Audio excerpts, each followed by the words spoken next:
बिस्मिल्लाहिर्रहमानिर्रहीम। अस्सलाम वालेकुम प्यारे बच्चों, कैसे हैं आप? यकीनन ठीक होंगे, तंदुरुस्त होंगे। प्यारे बच्चों, आप जानते हैं हम पढ़ रहे हैं उर्दू और जमात है हमारी स्वयं। इसमें सबक नंबर 10.2 आज पढ़ेंगे, जिसका उन्वान है रहम दिली। आपके आज के सबक में शामिल हासिलात ताल्लुम कुछ इस तरह से हैं।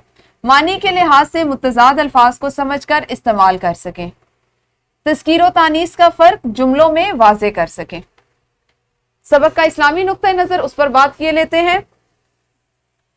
खालिकन नास खुलुकिन हसना, लोगों के साथ हुस्न सलूक से पेश आओ, यानी अल्लाह की मखलूक यानी लोग उनके साथ हुस्न सलूक से पेश आए। हुस्न सलूक क्या है? किसी के साथ अच्छे अंदाज में बात करना, अपने अल्फाज का ऐसा उनका चुनाव ऐसा रखना कि उनसे किसी की दिल आज़ारी ना हो, आपका लहजा ऐसा हो कि कोई उससे तकलीफ ना महसूस करे। तो इस तरह की चीज़ें जो है ये हुस्न इखलाक है, और लोगों के साथ हुस्न इखलाक से, अच्छे इखलाक से, नरमी से बात करने का हुक्म दिया गया और उस पर हमें अमल भी करना चाहिए। हम करेंगे दोहराई। अब आपने ये बताना है कि किसी शख्स, चीज या जगह की तरफ इशारा करने के लिए नाम के अलावा जो अल्फाज बोले जाते हैं या लिखे जाते हैं उन्हें हम क्या कहते हैं। इसके बारे में हमने कल के सबक में सीखा था कि जहां पे हम नाम की तकरार से बचना चाह रहे होते हैं तो वहां पे हम क्या इस्तेमाल करते हैं, ज़बान शनासी या कवायद की रूह से उनको क्या कहा जाता है, उसको क्या नाम दिया जाता है, और ऐसे कौन से अल्फाज हैं जो हम ऐसे मौक़ों पर या ऐसी जगह पर इस्तेमाल करते हैं। आपने कम अज़ कम हर बच्चे ने दो अल्फाज से उसकी मिसाल देनी है। तो वीडियो को रोक के जल्दी से दोहराई करें, फिर हम अपना आज का सबक पढ़ेंगे। जी, आप सबने दोहराई में बढ़ चढ़कर हिस्सा लिया होगा। देखते हैं कि पढ़ने से पहले की कौन सी सरगर्मी है। बताइए कि तज़कीर व तानीस से क्या मुराद है। ये आपकी वो चीज़ें जिससे कबल आप पिछली जमात में भी पढ़ चुके हैं और अपने इसी जमात के जो गुज़श्ता असबाक हैं उनमें भी इसको सीख चुके हैं। एक, आपने ये बताना है कि तज़कीर व तानीस से क्या मुराद है। दूसरा, कोई ऐसा जुमला बोलें जिसमें मुतज़ाद अल्फाज एक साथ इस्तेमाल हुए। आपको याद होगा हमने अपने पिछले किसी सबक में मुतज़ाद अल्फाज का एक साथ इस्तेमाल सीखा था और वो हमारी एक दिलचस्प सरगर्मी थी। उसी को जहन में दोबारा लाइए, वीडियो को रोकिए और इन दोनों सवालात के जवाबात अपनी मुअल्लिमा को दीजिए। जी, यकीनन आप सब ने इन सवालात के जवाबात दिए होंगे और आपको अंदाजा होगा कि हमने आज क्या करना है। आज आप मुतज़ाद अल्फाज और तज़कीर व तानीस को जुमलों में वाज़े करना सीखेंगे। ठीक है, ये हमारा आज का काम है और इस पे हम देखते हैं कि सबसे पहले हम अल्फाज मुतज़ाद पे काम कर लेते हैं। आप सब जानते हैं कि उलट मानी वाले अल्फाज को मुतज़ाद अल्फाज कहा जाता है। मिसाल है, सुबह के वक्त हर तरफ रोशनी फैल जाती है और शाम अपने साथ अंधेरा लाती है। अगर हम इसको मुख्तसरन देखें तो आप देखें कि इन दो जुमलों में हमने 4 मुतज़ाद अल्फाज इस्तेमाल किए, जैसे सुबह और इसके साथ शाम, रोशनी और इसके साथ अंधेरा। तो देखें हमने मुतज़ाद अल्फाज को किस तरह से हम जुमलों में इस्तेमाल करते हैं, किस तरह से उसको जुमलों में उसको बयान किया जाता है। इसी तरह हमने इससे कबल ये भी सीखा था कि हमारे कुछ जुमले ऐसे होते हैं कि जिसमें दोनों मुतज़ाद अल्फाज जो है वो एक साथ इस्तेमाल हो रहे थे। जैसे दिन हो या रात, हम एक जुमला बोलते हैं ना, दिन हो या रात, सर्दी हो या गर्मी, तो इसमें आप देखें कि एक साथ हमारे ये दोनों अल्फाज जो है वो इस्तेमाल हो रहे हैं। अल्फाज मुतज़ाद में मजीद देखिए, पाकिस्तान के अवामो ख्वास, ये एक साथ इस्तेमाल हो रहा है, एक ही जुमले में इस्तेमाल हो रहा है। पाक फौज का एहतराम करते हैं। अब अवामो ख्वास की बात हो तो अवाम से मुराद आम लोग और ख्वास से मुराद खास लोग हैं। अवाम जो है वो आम की जमा है और ख्वास जो है वो खास की जमा है। ठीक है, तो यहाँ पे ये दोनों अल्फाज जो एक दूसरे के मुतज़ाद हैं, इनको हमने एक ही जुमले में इस्तेमाल किया। इसी तरह तकरीब में बच्चे बूढ़े सभी बहुत पुरजोश थे। आप देखिए कि दोनों एक दूसरे के मुतज़ाद हैं, बच्चा और बूढ़ा, और इसको हमने एक साथ इस्तेमाल किया।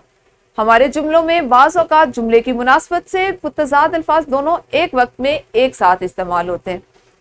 इसी तरह अगर हम बात करें तज़कीर व तानीस की, तो मुर्गा अजान देता है, हम उसके साथ तानीस में मुर्गी का इस्तेमाल करें तो मुर्गी दाना चुग रही है।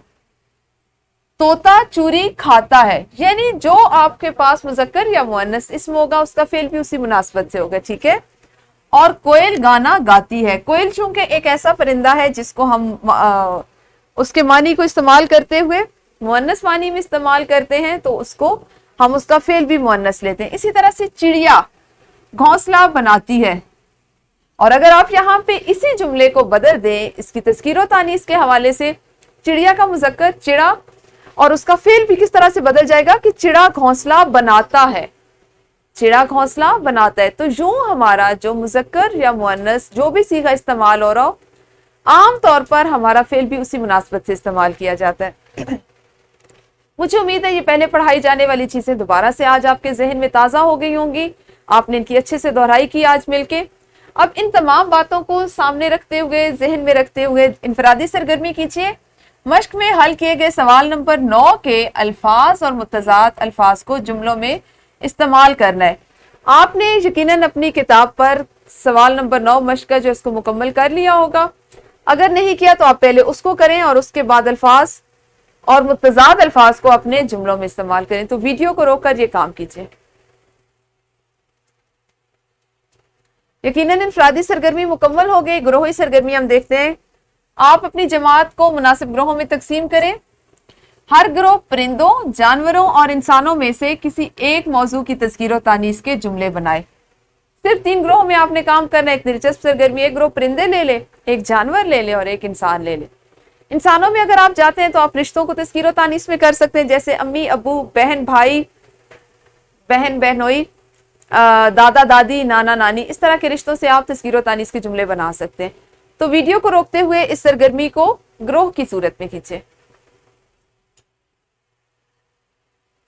جی یقیناً آپ سب نے گروہی سرگرمی کر لی ہوگی. مشق کا سوال نمبر 9، اس کو بھی آپ نے انفرادی سرگرمی میں مکمل کیا ہوگا، جس میں آپ نے دیے گئے جو آپ کو الفاظ تھے ان کے آپ نے متضاد لکھنے تھے. ٹھیک ہے، اگر آپ نے کر لیا تو بہت اچھی بات ہے، نہیں کیا تو اس سوال کو ابھی مکمل کیجئے. اس کے بعد آپ کا ہے گھر کا کام. 3 جانوروں کی تصاویر کاپی پر چسپاں کریں اور تذکیر و تانیث کا خیال رکھتے ہوئے جملے تحریر کریں. اب جملے آپ نے انہی 3 جانوروں کے جن کی آپ نے تصاویر چسپاں کی ہیں انہی کے متعلق آپ نے یہاں پر جملے بھی لکھنے. ٹھیک ہے، اس کے بعد ہے ہمارے پاس ایک عدد ورک شیٹ جس کو آپ گھر سے کر کے لائیں گے. اس میں آپ کا سوال نمبر 1 ہے جملے بنائیے. آپ کے پاس الفاظ ہیں تذکیر و تانیث میں تایا، تائی، گھوڑا، گھوڑی، خالہ، خالو. سوال نمبر 2 کے جملے ہیں اندھیرا، اجالا. یہ آپ کے الفاظ متضاد میں شامل ہیں اس لیے آپ اس کو یہاں پہ بنائیں گے. صفائی اور گندگی، بر وقت اور بدیر. ٹھیک ہے، یہ ورک شیٹ بھی آپ نے گھر سے مکمل کر کے لانی ہے. تو یوں آج کے سبق میں آپ نے تذکیر و تانیث کے ساتھ ساتھ الفاظ اور متضاد اور ان کا ایک ساتھ جملوں میں استعمال سیکھا. کل ہم اپنے اسی سبق کو اگلے حصے میں جاری رکھیں گے. اس وقت تک اپنا خیال رکھیے. اللہ حافظ. شکریہ.